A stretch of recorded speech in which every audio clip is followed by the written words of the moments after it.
So I want to thank all of you for coming out on a sunny Sunday in October. Welcome to the final lecture in the 2023 Tomales Regional History Center lecture series.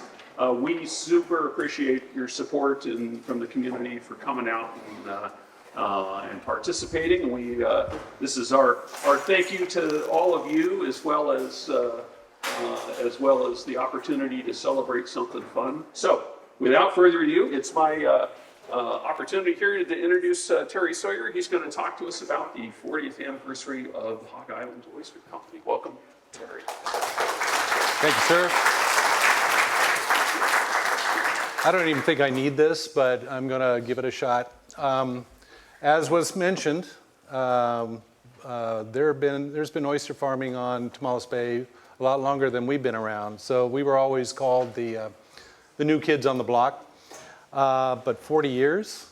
Anyway, we're still here. We're getting a little bit grayer, but we had a motto that is changing. The motto starting out was strong backs, weak minds. And I'm not going to say anything about the backs, but so we just had our celebration up on the ranch, the old Leale Ranch, up behind the old Marshall General Store location where our land base is.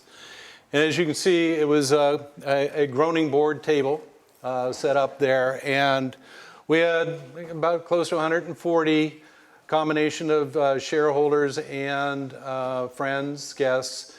And it was incredible just to be able to take that opportunity to thank everybody that had not only put their money into our company as a privately held company, but also just standing by us through all these years. It's been a journey, just like anybody's journey, and we've learned a lot. And one of the things we learned was how to celebrate. And we had a great time. And as you can see, the weather was incredible. The food was amazing. The food was all prepared by our staff with all the experience we have from the culinary side with our different restaurants. We had a great feed. So good times were had. Okay. I'm going to kind of go backwards now. So in the beginning. So in this case, we've got everything from a kind of a rough sorting shed set up on pallets. And by the way, that's water in the wine glass. And working out on the lease, out on the mud flat, and there were three of us. And originally there were the two founding partners, John Finger and Mike Watchhorn. If you go to the next slide, and we ended up having a bit of a journey on how we were getting things set up. We had our first 5 acres that we were able to do, and we were able to actually, in this case, $500 and able to do all the paperwork, okay, and on the first 5 acres. It is a different story now, and I'll talk a little bit more later about that. But what do we do? So we're primarily a shellfish farm, shellfish being in this case oysters, clams. We've done mussels as well.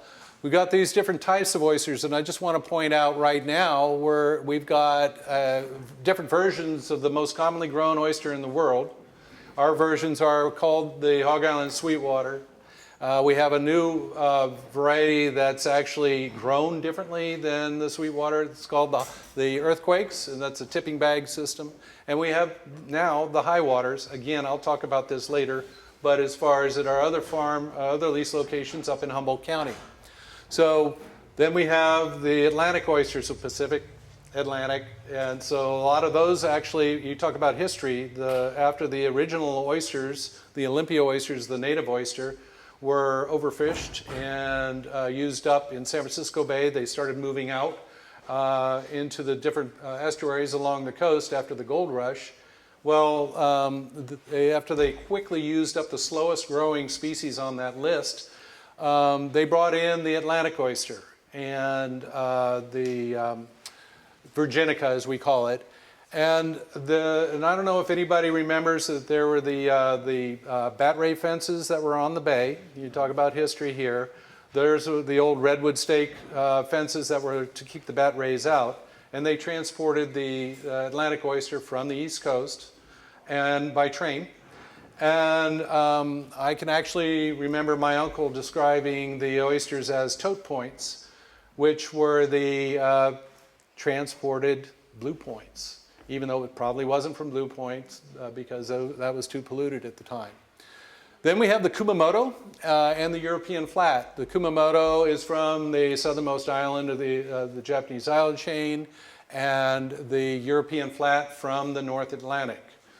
So great variety, different flavors. They have different condition indexes throughout the year, and they have different lengths of time for growing. The most commonly grown one in the world is like that for a reason. It's the fastest growing.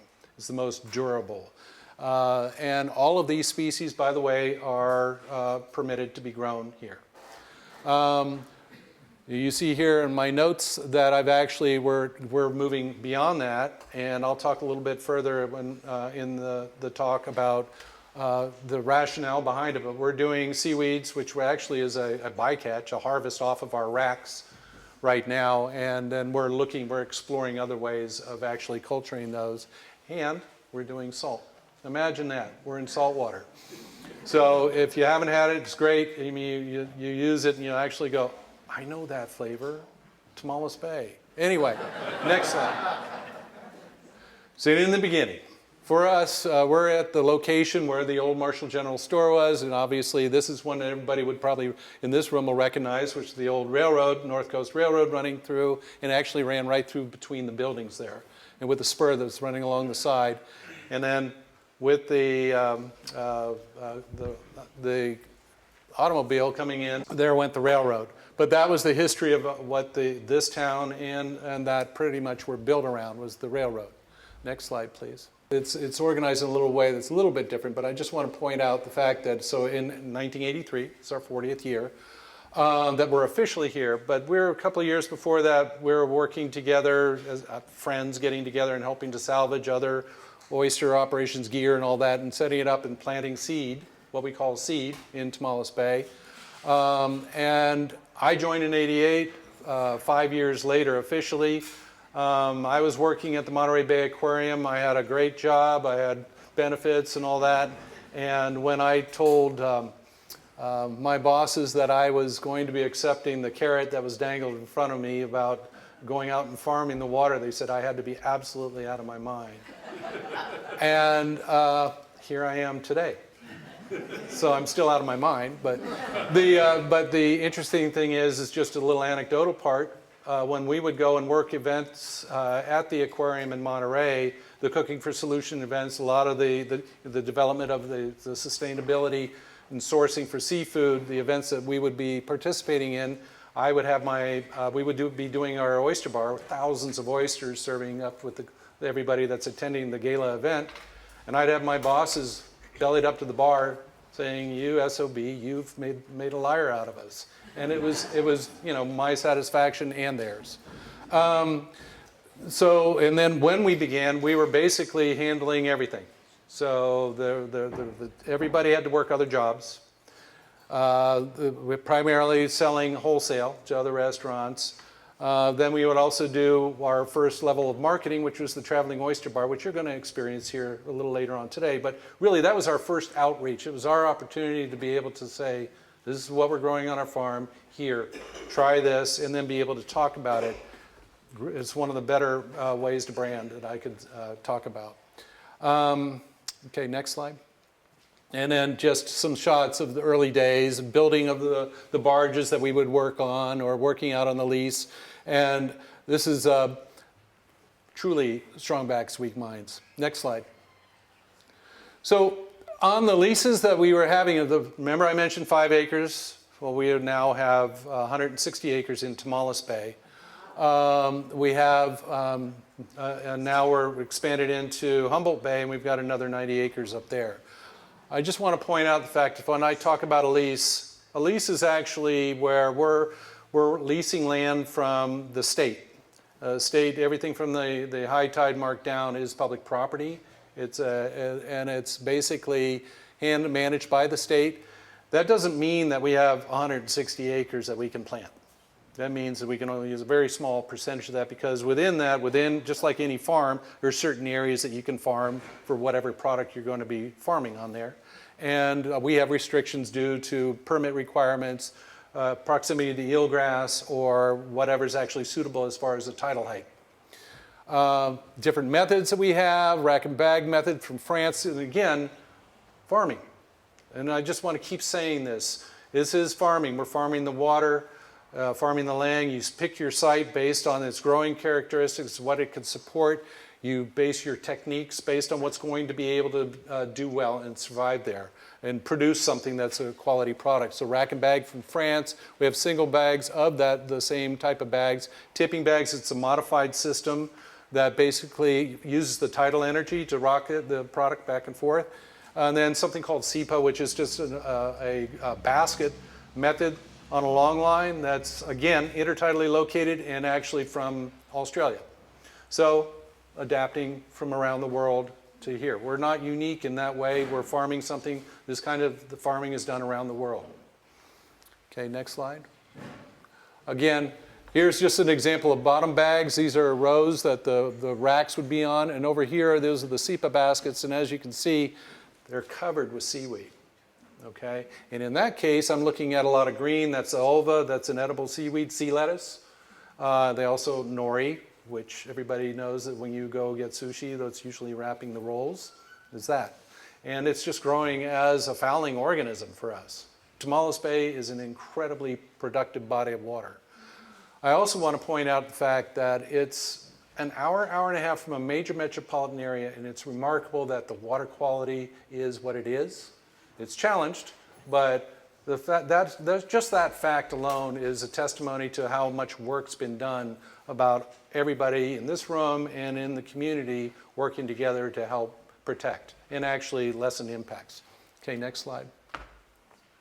So now we get into a strategy that we have taken that basically goes back 2003 actually. In the late 90s, we did a visioning meeting, the three of us in Calistoga. I'm not going to say anything more, but part of that is we decided that at some point we wanted to make it so that we would be able to diversify and be able to do, we're working on our catering business with restaurants where we love to eat, we like to prepare food. There's a synergy there. So at some point we'd wanted to do a restaurant in a major metropolitan area on the water. San Francisco, basically we were already there at the farmers market, and when the QUESA, Center for Urban Education and Sustainable Agriculture, that basically was running the market, came and approached everybody in the market and said, who wants to take a risk, take advantage of an opportunity and come to the, look at setting up a space in the downstairs of the ferry building, okay? And we looked at each other and went, and we decided we were going to do that. We set up a folding table, donated wines, did an oyster bar, and invited people to come and visit in this space that was over on the water side. And everybody was having a good time. The full moon rose over the center span of the Bay Bridge, and we looked at each other and said, we're going to do it. And it's been a home run ever since. So, and as I say, basically when we did that, we doubled the number of employees and our revenues. So that speaks to a strategy as far as a business. We're here after 40 years. Well, part of that is diversifying vertically and horizontally. This is farming. It's risky business. We had to find a way to make a living, to make it viable, because a farm is a tough way to make a living. All right. Then we had actually, even before that was what we called the Boat Cafe. So when I came on board, John and Mike came and asked me to come on board and establish what's called a wet storage system, a RAS, recirculating aquaculture system. And what that would do is it would give us the opportunity to hold the animals, we call them animals, in tanks separate from the bay, so that when we were having rainfall events, and I'll talk about that in a little bit, that would close us from harvesting, we could put them in the tanks and hold them there separated from that body of water so that we'd be able to have more of a steady state supply for whether you were coming to the farm to buy or eventually for when we were supplying our restaurants or other restaurants.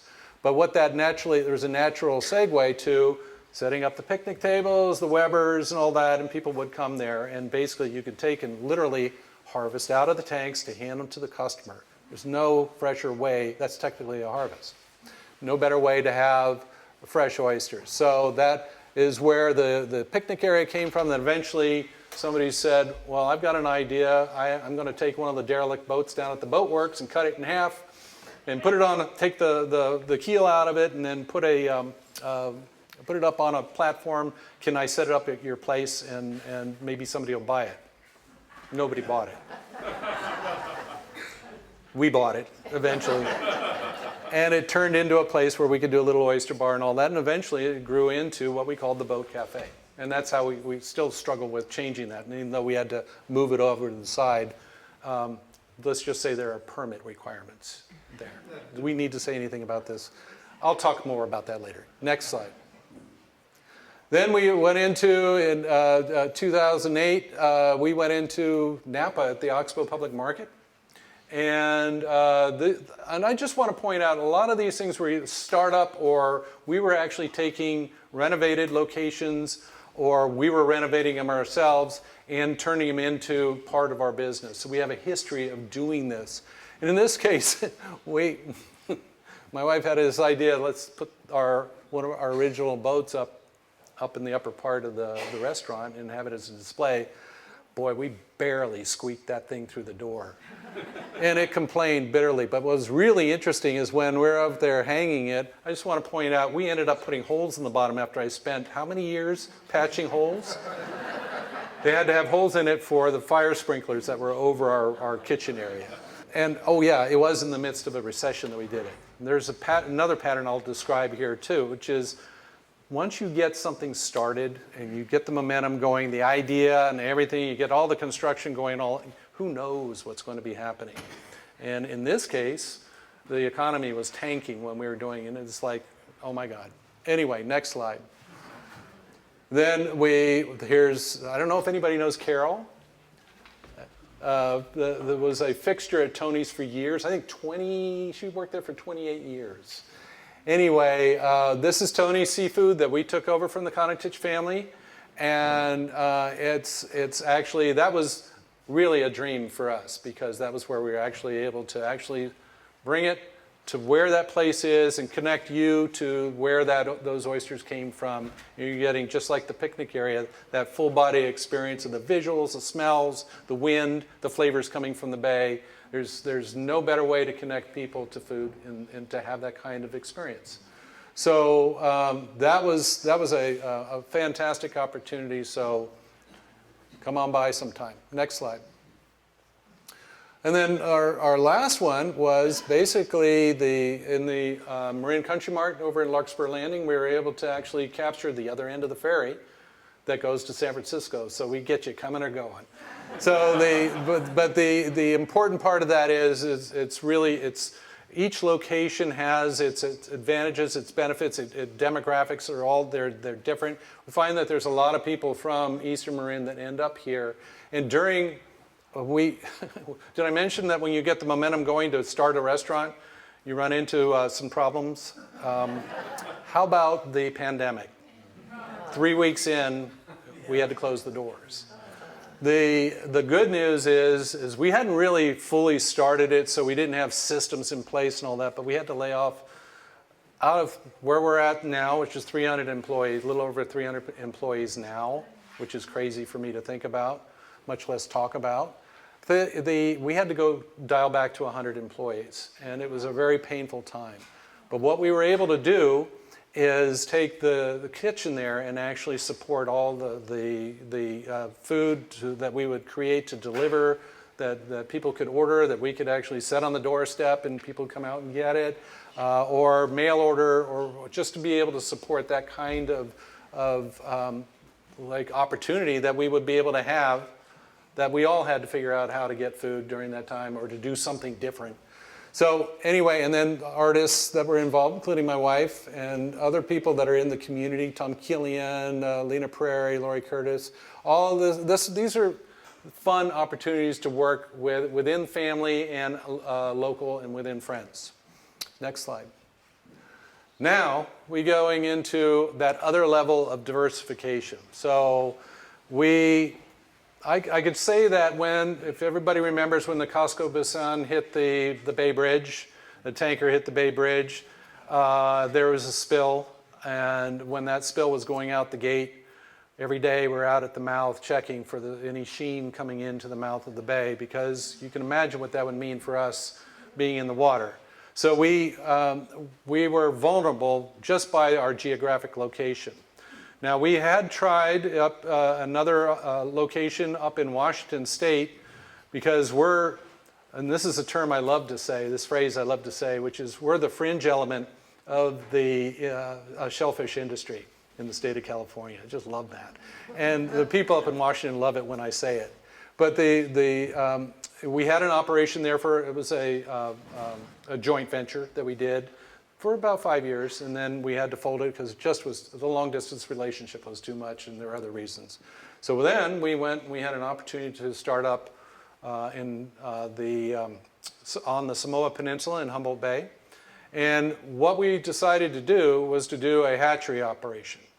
So I'll talk a little bit more about the reasons for it, but I just want to point out that this is just an example of, as we've evolved, we've gotten more technical, more based on science, more based on the full chain, from brood stock to conditioning the brood stock to spawning to developing, having locations that will be able to handle larvae, which are free swimming for oysters, and then where they actually set and become spat.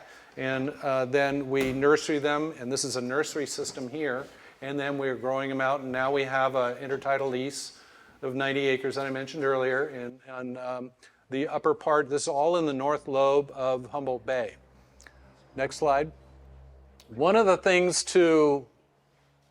main reasons that I can say is, and we've said this to our board of directors, it's how we've had to think about it, is it was an insurance policy for us. Because all this that I'm talking about involves also the things that all of us are going through with climate change.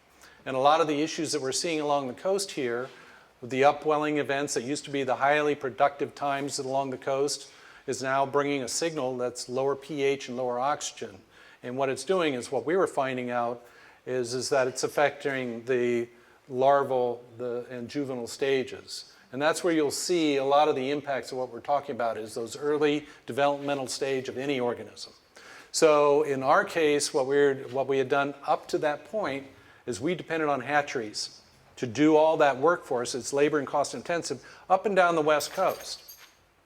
Well, those hatcheries we put in our orders. This is a futures game.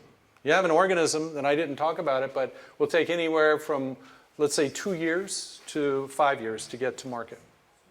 Okay, so it's futures. So when you go and you plant, that's what you're planning on, is a harvestability at that time.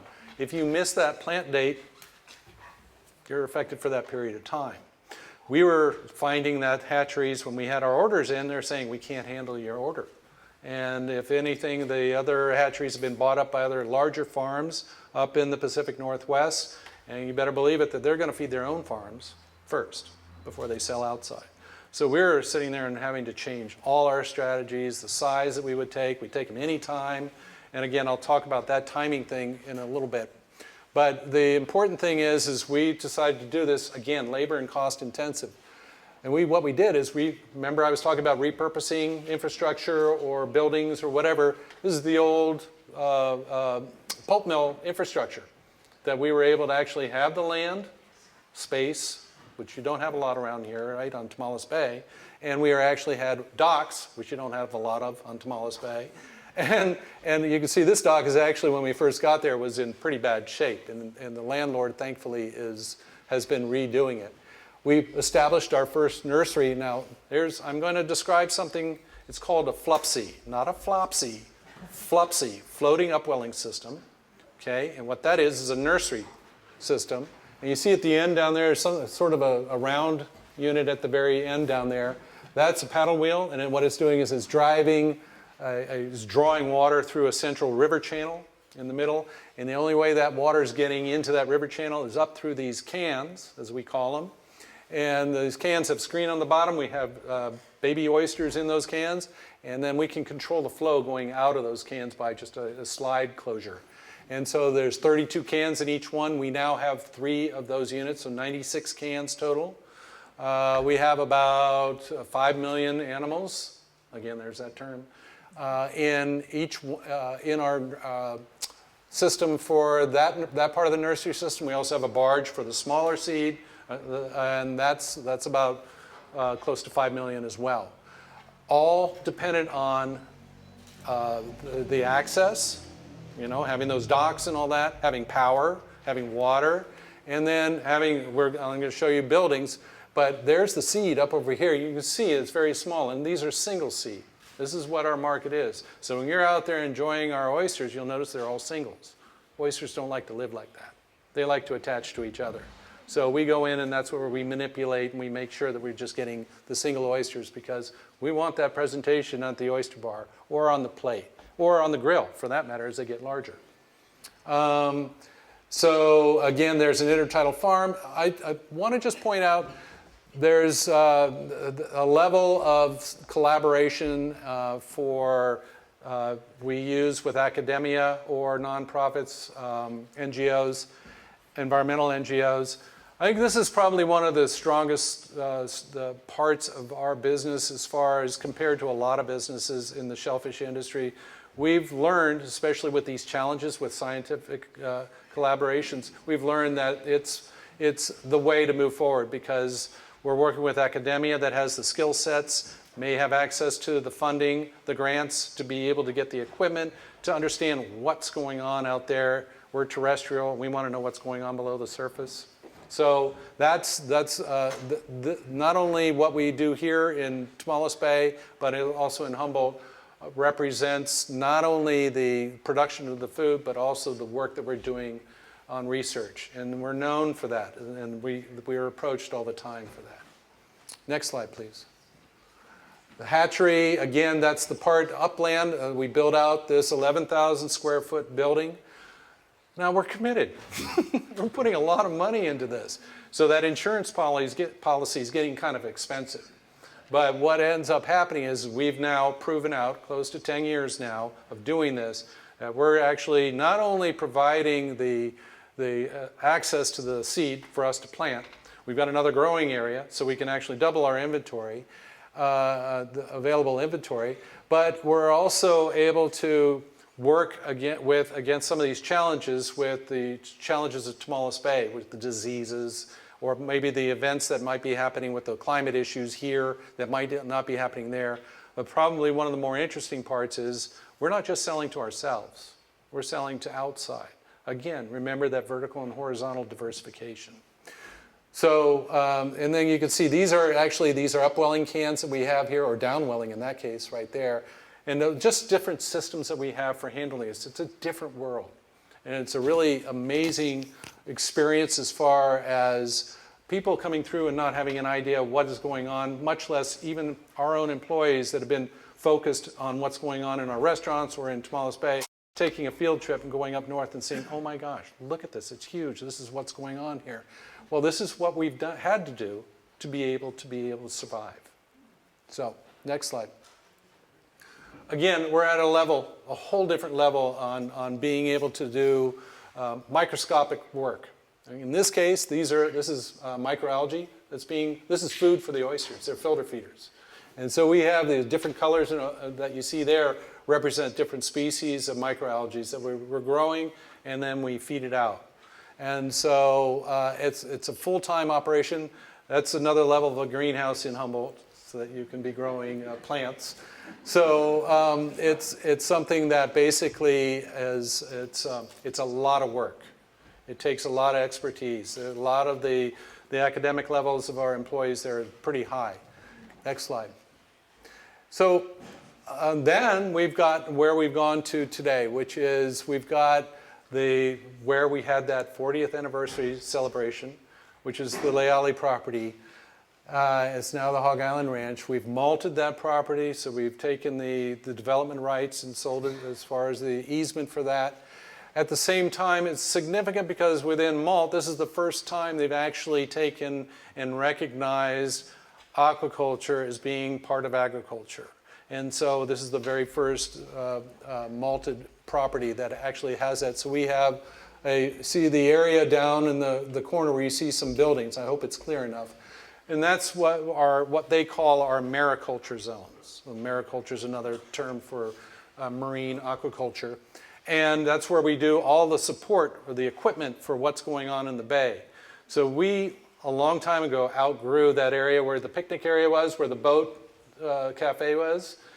We're still just crazy busy there. So we have customers running around, going to the cafe. We have our forklifts running in there. We've got our wholesale trucks going in and out, our harvest coming in and all that.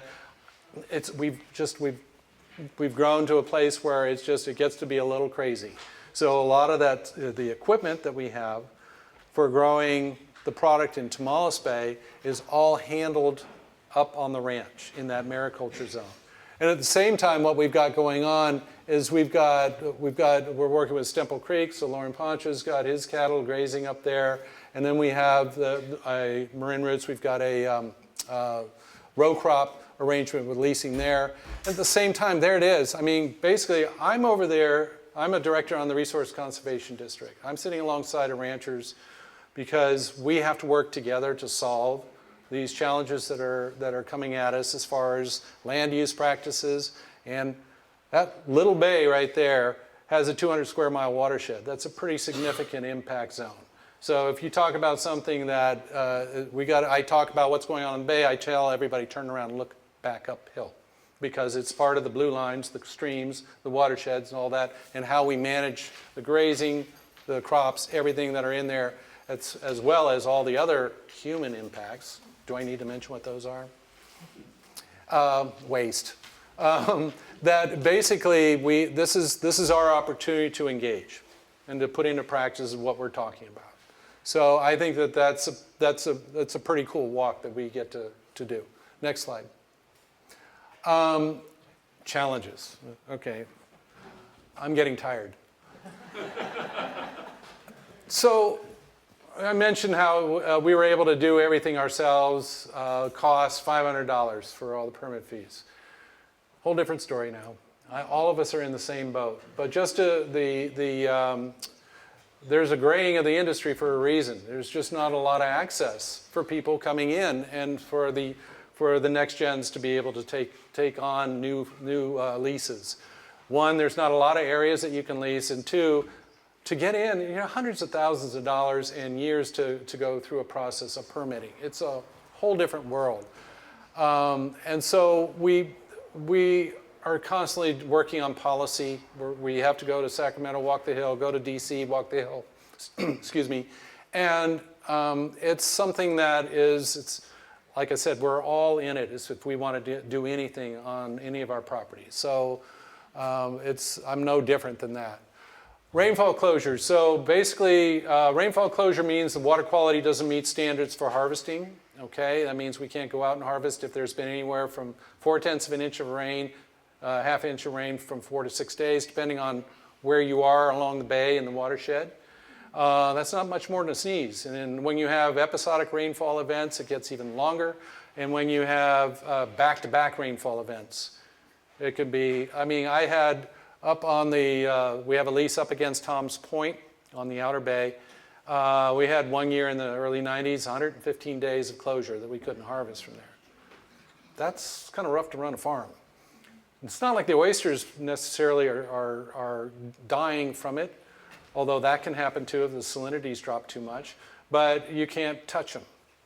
So so we have to work on how do we manage around that. Disease, we've got issues in Tomales Bay with disease. There's a species-specific, should I say this, herpes, that affects just the oysters, please. And it's something that's actually can, in some years, have 50% mortality. Okay, so when you go out and we might have an inventory of 3.5, 4 million animals, and we go through and we'll harvest a little over 2 million, that isn't necessarily meaning we're getting that when we pull a harvest that we're getting all of those animals. So all that labor that goes into all of that, all the way through, all of a sudden you're looking at a bunch of empty shell. So we have diseases that are going on, and that's one of the beauties of what goes on in Humboldt is they don't have those diseases. And so we do side-by-side plantings or broodstock work. So we actually have what I call, and it's, I get kind of, people get annoyed, I call it the petri dish that we're growing in here in Tomales Bay. But part of it is we're able to understand that same organism, the same lineages, same genetics, and how they perform within Tomales Bay and make decisions based on where we want to put our energies on that broodstock. So that ourselves, and then we're working with broodstock programs and other academics to be able to understand what's going on with climate, the stressors that are going on. We've got the climate change impacts like the episodic rainfall events, the pH changes, the low oxygen levels. All of those things are challenges. Pollution like waste, human waste, oil spills, plastics, all of that. And part of that is I recognize the fact that I had an impact getting here today. Okay, what do you do? So we have to look at how we can understand those impacts and reduce those impacts. So we've gone to that point where we're a certified benefit corporation. Our shareholders all voted. Over 95% voted yes for that. And what it is, we're let's just say introspective. During we have a whole grading system that we went through initially. We had to put a hold on that during the pandemic because we just didn't have anybody to do it. But we're re-upping that as well. But truly trying to understand what we're doing as far as impacts, and then how do we put the word out on what better ways to do it. And part of that is there's a ripple effect about making decisions about who we deal with, our suppliers and all that, and have an impact just on how we work. So, we aren't doing this alone. I mentioned disease. And that's Dr. Tessa Hill over there in this picture, and actually want to just say that she just won the award. Gary, you're here somewhere. What was the award she got? Rachel Carson Award? Yeah. So Rachel Carson Award, she was just awarded like one of the top scientists in the nation, women scientists in the nation, with her performance through UC Davis and CMSI Center, the Marine Science Institute. What is it? Coastal Marine Institute Center. Anyway, it's and then over here is something called this slide closest to me. It's just a monitoring equipment that we use, and it's actually done in collaboration with, in that case, that's what used to be HSU. It's Cal Poly Humboldt now. And we've done it with UC Davis, CENCUS, the Central Coast Ocean Observation Systems, NOAA, all these different, see what I mean? There's these collaborations. That's just to help us understand what's going on in the water. It tastes the water on a real-time basis and gives us the information so we can make management decisions, and it also puts it out to where you can see it on the web. And then it can even be taken to drive policy. It depends on how far they're going to go with it on the data. Next slide, please. Barriers. I love this. Barriers to be explained. This was an incomplete slide, so I apologize about that. But barriers, I want to just talk about that just in that it's barriers to entry. I mentioned the cost. Okay, there's not a lot of available areas to actually have, in our case, producing food from leases in this state. What hope is there for the young that want to get out there and get into this industry to provide food security? I mentioned biosecurity issues. How about the fact that we're operating in the coastal zone, one of the more desirable areas on this continent, right? For just pressures as far as costs, available space. We have an area I mentioned that it's preserved. There's the Point Reyes National Seashore, Gold Gate National Recreation Area, Tomales Bay State Park, Marin County Parks, Ag 60 zoning. Not a lot left for us to be able to live in, much less running a business in. So those are, again, challenges. The good news is It helps preserve water quality and all that. The bad news is, where are we going to operate? So we have to figure all that out. It's work in progress. And the good news is there's examples of solution in different parts of the U.S. And what I would like to do is have California be a leader again in showing how this can be done. Any questions? Disease. How do you deal with it? You just let it die? There's no vaccinating an oyster, right? So the question is, what do we do about the disease? In this particular case, we try to manage around that. So usually the disease, the mortality is actually a result of a thermal event, some stressor, okay, that will affect them. So what we try, and usually it's at a smaller size. So what we try to do is plant in the springtime up until, let's say, April or May, and then we don't plant during the summertime and then wait till the fall and plant again. So that's one way to deal with it. We're working on genetics. We're working on trying to find ones that are resistant. We are trying to put more emphasis on other species. Some species are more affected than others. The Pacific is the one that's primarily affected by this. And as we've been learning, there are variants to viruses that are out there, so microvariants. So we're learning on different strategies to be able to work on that. At the same time, how to keep it from moving from one area to another. And then you get into what's called biosecurity and biosecurity policies and what we use to protect that area of, that I didn't really mention this, but the biosecurity of Humboldt Bay is so good as far as disease history, is that it can practically sell to the EU, but it allows us to actually do our nursery systems there and not do them in Tomales Bay because we can't move anything out of Tomales Bay, but we can do them there because we can then, after they're tested and pass the test, then they can be sold to other areas of the West Coast. So there's different strategies that we can use to deal with it. The most important thing here is really understanding that there are stressors out there and how do we manage those, because we don't really know where there might be secondary hosts. There might be, we're trying to learn more about it. So just keep pushing through is what we're doing right now. Yes? What materials or techniques do you use to minimize like plastic pollution or loss of equipment into the bay? So one of the main things, remember I mentioned those bags that we were using? So that's a long duty cycle. So that's, if you got to use plastic, look, the only thing that doesn't go away in the marine environment is us, and usually some sort of petrochemical based material like plastics or PVC for that matter. So the bags, they'll last 10 years until UV degradation and all that, or they're torn up or whatever. And finally, now we've gotten to the place we're into a recycling program where we're working with a company up in Santa Rosa that's taking them and grinding them up and then turning them, melting them back down and developing road-ready fuels. So that, it's already been extracted from the ground, so it's just being able to reuse it. And at the same time, it's something that is going towards the research to solve the ocean plastics issue, where they're actually positioning themselves to be able to recycle those things that are cleaned up from the ocean on the macro particles. On the microparticle part, the issues really come down to what materials we can use that don't generate that. And like that Vexar bag that I mentioned doesn't shed, but what does shed are those like the blue steel ropes. So if we can come up with any rope alternatives, we're looking for it. I know there's work going on right now about research about recycling the fiber optic fibers, the glass fibers, and turning it into a rope material, and it won't have the stretch and it won't shed. So, trying to work with that kind of going in that direction, because we got a long ways to go.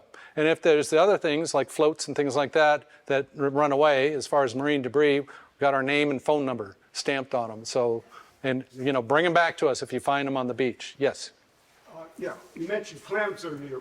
How do clams fit in with your program? So manila clams are what we grow. And in this case, we're looking at as we've grown them for years. They're a little tough to grow here because there's another introduced species issue.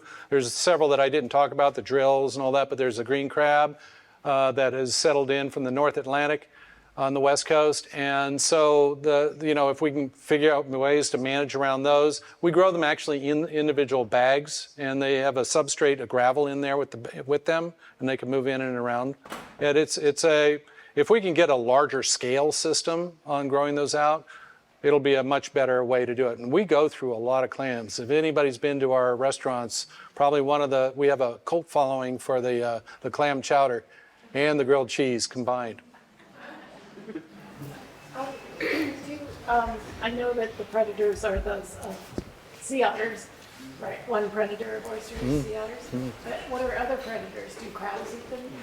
Crabs, like I was mentioning earlier, yeah, on a smaller size. Other predators, if the sea otter was reintroduced, we'd have to be dealing with that. We have to think about that. Bat rays, okay? So within this section of the coast, we have bat rays, and if you take and you drop a bag, just empty a bag out on the mud flat at a low tide and then come back the next day after the tides come in, they have grinding plates for teeth, and they'll make short work of them. Oyster drills, sea stars technically can be a problem, but those, and then humans. Of course, but also is it water temperature? What makes a sweet oyster or a bitter oyster? Well, the water quality is foundational with anything that you're talking about. What makes a sweetwater? Well, sweetwater implies freshwater. Well, freshwater is fine just as long as you're not getting a lot of it, in this case from runoff, there's tension there. But the sweet would be, the flavor would be, if they're all pumped up with a lot of food in the water, the temperatures started to get a little bit warmer. These are broadcast spawners on the Pacifics. And what that means is they really build up glycogen reserves, and glycogens are sugars, and so that can affect the flavor and make them sweeter. Bitter implies to me something that isn't right. So, just saying. Yeah. Yes. I got a couple of questions, but are there any other areas in Tomales Bay that can be utilized for aquaculture? No, And there's what kind of cooperation do you have amongst your fellow oyster growers. oyster growers? Depends on what you mean by cooperation. No. So historically, it's been interesting. It's a great question because we have been sort of like hey John, we have been kind of the Wild West as far as everybody's just doing it what they can for themselves. But especially as we're getting into these next generations, we're finding that there's more willingness to work together because there's a lot of obstacles, challenges that I'm mentioning. We need to work together. So, yeah. Is there any more areas in the bay that's Not really. No. We're pretty much we're limited as far as where we can go. And I remember I mentioned about permitting and the permit requirements and all that. Eelgrass, there's different areas that are suitable and not. And we pretty much have occupied the majority of those areas. What do you do with your oyster shells? How are they repurposed? Well, I've had many people come in and scrape them up out of the parking lot and take them home to the chickens. But, we've used them in different ways. If you go into our oyster bars, you'll see they're actually in the countertops. So we use them architecturally. They're in the sidewalk at the farm. But really what we're doing is we're stockpiling. They've been used for restoration purposes in San Francisco Bay and all that once they've cured for a while. But yeah, we're working on what to do with it. We've turned them in shell debris and all that into compost. It makes an amazing supplement for your soils. Don't they also make a good driveway? I've heard it. Make a great driveway and bocce ball courts. Yeah. Terry, thank you so much for doing this. We need to raise awareness about agriculture and its importance in West Marin, and I really appreciate this opportunity. My question for you is, you talked about your partnerships with nonprofits and academia, and we have a $400 billion farm bill.